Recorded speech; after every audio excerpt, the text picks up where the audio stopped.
commencement était la parole, et la parole, Christ. Radio, parole vie, la radio qui donne. Dans le Seigneur, notre cher papa et maman, chers frères et sœurs, notre bandeko balandi radio parole vie, les besoins de partout à travers le monde entier, les beaucoup de pasteurs, les évangélistes, bien aimés dans le Seigneur, les actes pour beauté à beauté de ma chère, vous êtes à Saint Malam. Et puis vous partagez comme à radio parole vie. Bandeko nanga basipe amibali. Nous avons foutu à bateau, à foutu à bino bien aimé, na pongi ou bokata ka butu tout pétango nyusu. Bien aimé, la Bible dit dans Marc chapitre 1er verset 35. Tongo, Yesu Masiya Nazareth notre maître. Bandeko kata pongi alors que nangomba pona ko sambe. C'est vrai bien aimé dans le Seigneur. Tom ngomba na yo, eza radio parole vie. Merci bandeko comme ça radio parole vie église pona bino. Tom se paye bozala kaza un peu distant, mais pas église eza. Bien-aimé dans le Seigneur, tant que pour les mains à Sambela, vu comportement, basali nanzame moussous, au bazar faux. Bien-aimé, ici là, vrai bazar, faux bazar na ate. Tant que comportement, faux et l'embisayo. Ah, on va penser à l'emba au Sambela, bien-aimé. On a confiance au salapana Yesu Masiya Nazareth. Au Tupia Kananzela, la radio parole vie. Que le Yesu Christ en Nazareth, nous avons malam ou pebolingo, à Kanisha Salongo ou pebolam. Bien mokati pour mite pote katope pour somba mais pour kanzambe nzela nanga un simple instrument héritier bisiamo pasteur Herbie mon tata nanga Jean-Paul Maïta pasteur de la foi. Merci ma bien-aimé, merci bandoko boza awa bien-aimé dans le Seigneur na Afrique du Sud na Johannesburg bien-aimé dans le Seigneur topé na ba ville nyonso ya Afrique du Sud pour le salabino ngolo et bolamo akanisa bino a pambola bino mingi makasi koleka. C'est vrai, bien aimé dans le Seigneur, vendredi à l'élo, nous sommes à Cape Town, l'église Nabiso, il y a CFC. Bien aimé dans le Seigneur, de cause à Cape Town, vous avez ici à Cape Town la facilité pour yo kanzam. Bien aimé Christ, vous en avez que vous allez glorifier. Bato bolinga anzambe, bato bolinga Yesu Masiya Nazareth, bato bolinga liloba nanzambe, bato bolinga petom subasali nanzambe. Bien aimé, kola kansabino. Asala bino ngolo pe bolam. Bien aimé tom sur le kabiso na musika. Tala biso na télévision. Loka kanzambe na nzela na biso. Bien aimé dans le Seigneur. Lokola besalo ya pamba na radio, topé na télévision. Bo sepeli bo samba na biso en live. Bien aimé dans le Seigneur. Zondi ma que Yesu Masiya Nazareth a osala penza au rendez-vous na activité monene auto banda loki. Bien aimé toi na 2 jours la prière. Bien aimé la prière est une puissance. La prière est une force. La prière, c'est une capacité spirituelle. La prière, c'est un thermomètre spirituel. Voilà pourquoi celui qui est capable de prier est capable de tout. Mais toi, tu es capable de s'embêler, tu es même capable de repousser au bâtiment local à Bandem. Bien-aimé dans le Seigneur. Et même tout le monde dans la vie, bien-aimé tout le long, on a dit l'action de grâce. Bien-aimé dans le Seigneur. Des femmes tsunamites, yaya. Asalaki action de grâce et pas na bassin nzambe les ana jar musha bitumba to longa ona zalo sambo ninge an achaki mabolongo na se abele la nzambe pona azwa Samuel. Il a fallu an asambela mais toi on a 2 jours ya le sambo. Bien-aimé dans le Seigneur yaya soko saisir opportunité Christ ozana toko salongo le pebolo. Bien-aimé je un message pour partager à mon ndeko zomona na ba statut na biso bien-aimé dans le Seigneur ndé mililoza nous sommes à Cape Town. Tu as 2 jours à Lusambo, mes alliés. Quand Dieu dit oui, tout s'y opposera. Tant que Nzambe a lobby oui, non, terme la oui en Nzambe. Tant que tu vas non, na libara na vie nao. Tant que tu vas non, na sanctification na vie nao. Tant que tu vas non, na avancement na vie nao. Tant que tu vas non, na progrès na vie nao. Tant que nous avons décidé à le oui, na vie na yo, nani a s'opposer. Ni bando de famille, ni bando de quartier, bien aimé, ni collègue à Moussala, ni qui que ce soit. Quand Dieu dit oui, oui à Nzambe tika la oui. Oui à Nzambe, c'est la volonté parfaite de Dieu. Bien aimé, oui à Nzambe, yaya, mutalongo lango ko acha non na ndenge na ate. Quand Dieu dit oui, Nzambe linga le ba oui na vie ya mutu moko, Yesu Masiya Nazareth. Yaya, Nzamba tata nanga Jean-Paul Maïta pasteur de la foi. Alinga le ba oui, kona kobika na yo. Alinga le ba oui, bien aimé, pour la vie de prière nayo, alinga le ba oui, pour le succès nayo, alinga le ba oui, pour la victoire nayo, alinga le ba oui, bien aimé, pour la commerce nayo, alinga le ba oui. Bon, ceux qui nous envoient se décider à le ba oui, qui s'y opposera? Là, on s'opposait. Bien aimé, lobby le 14, lobby samedi 14, bien aimé, tous à partir à 16h, nous à partir à 16h, l'église d'Abisso centre évangélique de la foi en Christ. Bien-aimé, tous on a bien-aimé dans le Seigneur, notre délégation, nous sommes outil Kinshasa, et puis na Congo, tous on a bien-aimé dans le Seigneur, nous on dit mettre Christ à Ozala glorifié. Nous on peut s'abisso numéro contact. Nous on peut s'abisso numéro contact pour la connexion sur le Samba Nabisso, au Bolinga Yesu Massia Nazareth, au Bolinga Samba Nabisso lobby, samedi, na dimanche, neto chité. Dimanche, tu vas chuter à partir à 16h. Les gens dans CFC, au besoin important de révéler le monde entier. Moi, quand on a avant l'activité locale là-bas. Numéro contact est allé plus 27 74 42 76 629. Mais on va pour une meilleure compréhension. Plus 27 74 42 76 629. Bien aimé, on a un numéro. Il y a révérend pasteur Evan Kizola, bien sûr, Bengi Boza pasteur, dont le déjà tous à la capte. Merci beaucoup, Bozo, c'est la bisoto komana, Toyana Poto Salela, Yesu Massia Nazareth, Nzambe, ya solo paix à bon mot, Nzamba Tatana Biso, le révérend évangéliste Jean-Paul Maître, pasteur de la foi. Merci beaucoup, Konanga Bassi, paix à Mibali, Bebolinga, Yesu Massia Nazareth, Tika Kola Salabino Ngolu, paix à Salabino Bolan. Merci bien aimé, toujours le cas directement dans la lecture et l'Iluba Nanzam. Tous en a livre à Genèse, chapitre 29. Tout le temps le verset 15 et tout le temps le verset 26. Mais pas Yosuami, bien aimé dans le Seigneur, au verset 16, au chité dans le verset 30. Yo commune de Mana, tout le temps il m'a commune en Zambie. La Bible dit ceci. Écoutez ceci. Puis Laban dit à Jacob, parce que tu es mon parent, me serviras-tu pour rien? Dis-moi, quel sera ton salaire? Bien aimé, tu as le verset 26. Laban dit, ce n'est point la coutume dans ces lieux de donner la cadette avant l'aîné. Te sambeli. Quand te pêche merci, Yesu Massia Nazareth. Ma commune bitata na passe na bango babele la kio, otinda ki prière te motinda ki liloba. Seigneur, parce que délivrance y a na kati liloba. Autant na posa y a na kati liloba. Seigneur, merci. Repentance y a na kati liloba. Sanctification et yana kati liloba. Conversion et ça la makananzela koyo kaliloba. Pour le péché merci pour notre autre aujourd'hui. Que to kabo liloba na utata. Mulimo mo santu. Que ça tina na lecture auto sali afin que mi tema na biso et mon na onanzela liloba o lingo tia manata oyo. Na ramener toute pensée captive na obéissance liloba na yokolo. Bongo na kombo na yo Yesu Massia Nazareth nzambo longa diwa de kolo to same na kondima et to lobi. Amen. Merci bien aimé dans le Seigneur. Qui aime la partager. Na boutu te pena tonga lelo ezali une rémunération voilée. Le foutu oyo bazipa elamba. Salaire oyo bazipa elamba. On est allé maman likambo bien aimé oyo tozo partager na boutu te pena tonga lelo. Oui, bandoko bana Kinshasa lobi na le sambo na biso na rencontre na biso. Il y a le sambo bien aimé. Lobi bandoko bana Kinshasa. Au Sambela, na thème au bien-aimé dans le Seigneur, puis lundi na intercession internationale des familles topé internaf. Bon, celui Christ en paix sanzela, mais nous continuons en na poste auto banda par la grâce de Dieu. Bien-aimé, maman, il y a une rémunération voilée. C'est quoi la rémunération bien-aimé dans le Seigneur? Rémunération, c'est quoi? Rémunération, c'est bien-aimé dans le Seigneur, les foutus au bapé sakamutu ou à sali musala. Et voilà, il y a rémunération, topé salaire. Donc, une rémunération, c'est une récompense. Et ça dit récompense, bien aimé dans le Seigneur.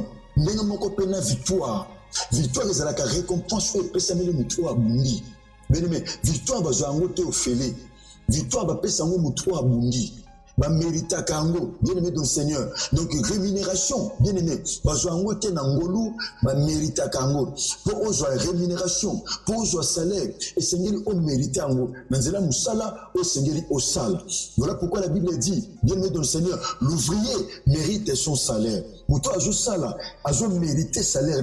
Donc, le salaire est méritoire. Salaire est un méritoire. Salaire, tu as mérité kango mon frère. Tu as mérité kango ma soeur. Tu as rendre service. Tu as sali. Bien aimé, salaire était avant tu as sala musala. Bazoaka salaire, tant que tu sali musala. Et ça n'a pas te belé, à aussi un salaire, mais n'a sali musala te. Mais tout le monde a repris na mukiri. Tu peux agir avant c'est sur salaire. Tu n'as pas si musala te, mais déjà n'amo, au Seigneur va foutailler. Tout le monde a un mais ce n'est pas biblique. Bien aimé dans le Seigneur. La Bible dit l'ouvrier mérite son salaire. Le Seigneur tu peux azwa et Seigneur a sala. Pour ça, la Bible dit ceci dans le cas de Jérémie. D'ailleurs, Allah qui l'a mamabé, mouta jo sali sa ndekone musala, mouta jo sali sa nyeya. Voisin ne musala, mouta jo sali sa prochain ne musala, sans que apé ça ait salaire. Mon frère, ma soeur, si vous salissez à musala et que ça n'a pas salaire, c'est une malédiction. Il y a batu barando service na vie. Basala musala bien aimé, na boutique na yo, basala musala na pharmacie na yo, basala musala na garage na yo, basala musala moko songolo, bien aimé dans le Seigneur. Oye mérita qui salaire et que peut si bango salaire bien aimé, c'est une malédiction parce que c'est la parole de Dieu qui nous l'a dit. Allah qui la mamabé moutou a sali sa prochaine et moussala sans qu'il affouta et les foutis. Bien aimé dans le Seigneur, c'est une malédiction au faire travailler moutou sans que paie sa salaire. Et ça va m'emboquer belé ça n'a sabila qui mabé. Il y a un paiement. Il y a 3 ans, il y a 4 ans, il y a 5 ans, il y a 6 mois, il y a 1 année. L'entreprise est belé, je crois. Pourquoi? Parce que moutou a sali moussala au PC salaire n'a été. Mon frère, ma soeur, tant que chose n'a de monde moussala, oh tant que chose bien à Cabon, yaya, que ça n'a de monde moussala sungayo, alambe la kayo. Abongisaka ndako asalaka nyonso mwasi ekoki ozopesa salaire te. Bien aimé, c'est une malédiction. Bato bena lelo bakangama na vie, bato bena lelo finance comment bloqué. Pourquoi? Parce que bien aimé dans le Seigneur, muninga salisio musala, asalelio musala, ne sukopesa salaire et comme matata. Mais il va honorer en pour mon frère, pour ma soeur, comme un prédicateur de la bonne nouvelle. Mon frère, ma soeur, mais comment le dit Allah qui l'a mamabé, nous tous je sali ça ne connaît où ça là, sans qu'il appelle ça et salaire. Bien aimé dans le Seigneur. C'est quoi la rémunération? Je dis rémunération ezali, bien aimé dans le Seigneur. Récompense, oh bah ça ramoutou, oh sali moussala. Écoutez la pensée de Dieu, bien aimé dans le Seigneur. Écoutez ceci, chers bien-aimés. Écoutez ceci, chers frères et sœurs. Quelle est la pensée de Dieu par rapport à mon tout temps? Tout le bien une rémunération voilée. Cela veut dire que les foot sinayo bazipango lamba. Et ça va te belé à sali musala makasi. Mais tant que combien de temps le salaire va présailler, bien aimé, salaire est limité. Pourquoi? Parce que salaire est voilé, rémunération est voilée. Et ça va te belé l'ibal les a voilé. Et ça va te belé succès est voilé. Et ça va te belé récompense est voilé. Et ça va te belé sinon c'est voilé. Et ça va te belé esengo est voilé. Et ça va te belé ko sepeleza voilé na vie na ye. Ba voilà esengo, ya ko mon esengo te. Ba voilà kinya, ako vivre te na kinya. Ba voilà nyos. Nana voilà esengo vie na mon frère. Tu peux ma soeur. Bien aimé dans le Seigneur. Une récompense, une rémunération voilée. Bien aimé dans le Seigneur. Bien aimé, écoutez la pensée de Dieu. Et le quoi est voilé, et c'est le quoi fini qu'à voile. Et le quoi zipa et comme on en a été. À tes appels, mais zipa en loko. Moi, mon en est. Écoutez la pensée de Dieu, bien aimé dans le Seigneur. Tu as un livre à Genèse. Tu as un solo, il y a Jacob. Nasimako jali pambo le pena tata na Isaac. Ni pambo oko na forme et bon sama ki pona Esaü. Mais na fond et bon sama ki pona Jacob. Tango Esaü apprendre que leki na ye a joué li pamboli aluka ki abomaye. Maman na Rebecca habitala kende na ndaku tope na moka ya loko na Laban. Kendo tikala kuna kino tango kanda ndoko neko kita bongo zonga. Bien aimé dans le Seigneur. Atei.